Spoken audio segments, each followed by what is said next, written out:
Hello, hello, hello, it's Teacher Will, and I'm back with another video. Welcome. Listen, if you're new to the ATW family, our theme for this year is shift the narrative. Shift, move, adjust. Go from one place to another. Narrative, story. Your story as it relates to your English journey. Your life. Shift the narrative. And in today's video, I want to talk about 4 words that I want you to eradicate, delete, omit, get rid of, as I think that these particular words will impede or are impeding your English journey and perhaps even your life. So before we get into these words, if you have not subscribed to the channel, please subscribe. And if you like this video, click on the like button, make a comment below, and share this video because I believe sharing is caring. With that being said, let's get into word number 1 that I want you to get rid of, particularly as it relates to your English journey. Word number 1, can't. I can't learn English. I can't speak. I can't learn vocabulary. I can't do it. Can't is the negative, the opposite of can. Get rid of can't. How do you do that? By believing in yourself, by practicing, by putting in the work, by asking for help, by finding a teacher. Can't is a word that you need or have an opportunity to get rid of. Word number 2. This word really, I believe, impedes people from learning English. Compare.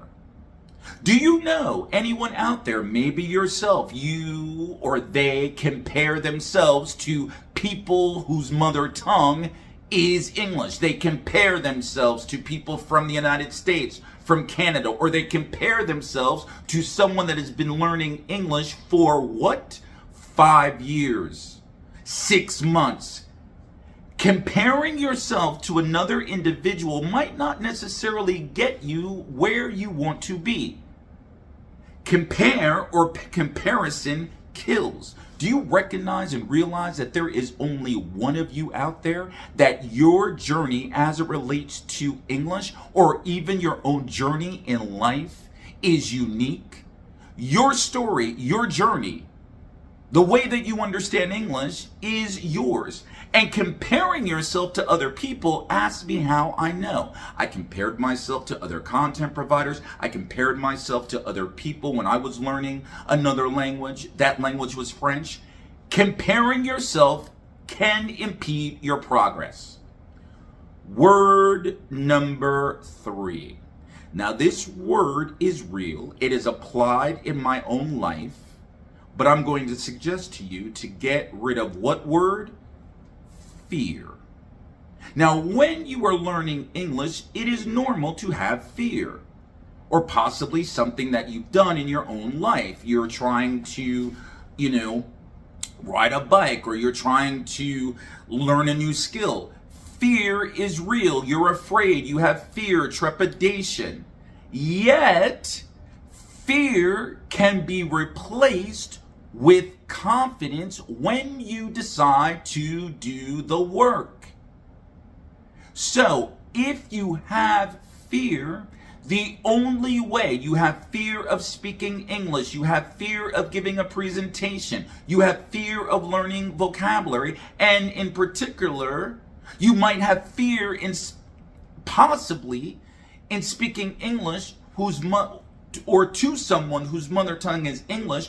The only way that you can replace that fear is by doing the work. You replace fear with confidence. And for those of you that have been following me for a while, or if you're just new, I like to use fear as an abbreviation or an acronym, where you can face everything and rise. And the last word that I really want you to get rid of, omit, as it relates to your English journey is the word native. That's right, let me say it again. Native. I need to sound like a native. I need to speak like a native. I need to act like a native. Let me explain something to you. My mother tongue is English. I am a native English speaker. Who cares? English is a global international language. And did you ever think, ladies and gentlemen, that if you were comparing yourself to native or native speakers, you might be doing yourself a disservice? Why? Well, in case you don't know, I did a video on it a while ago. And respectfully, if you were not born in a native English speaking country, by definition alone, you will never be a native English speaker. And you know what? That's all right. That's okay. What one should do, or you have an opportunity to think of, is the following. Point number one, that does not mean that your proficiency level cannot be near, from a proficiency perspective, near native. Number two, instead of trying to speak English like a native, how about you just speak English naturally?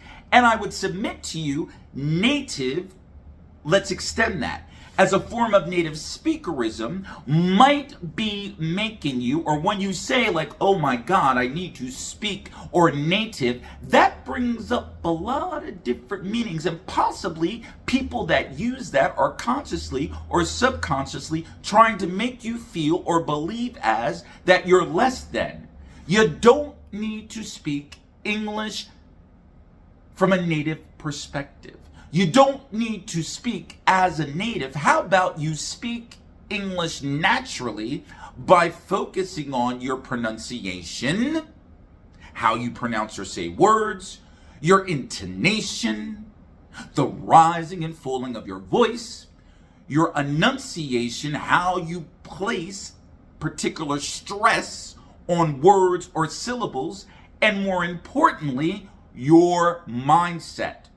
Oftentimes what happens is, or at least my opinion, being native is impeding your, oh, what was that out of my mouth?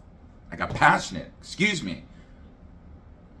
Speaking or trying to be like a native could possibly be impeding your English journey. So those are the 4 words this year in this year's theme, Shift the Narrative, that I want you to get rid of. Do you agree? If so, make a comment below. If you disagree, that's fine. Make a comment below. And if there are any other words that you think that you might want to get rid of, eradicate, let me know in the comment section.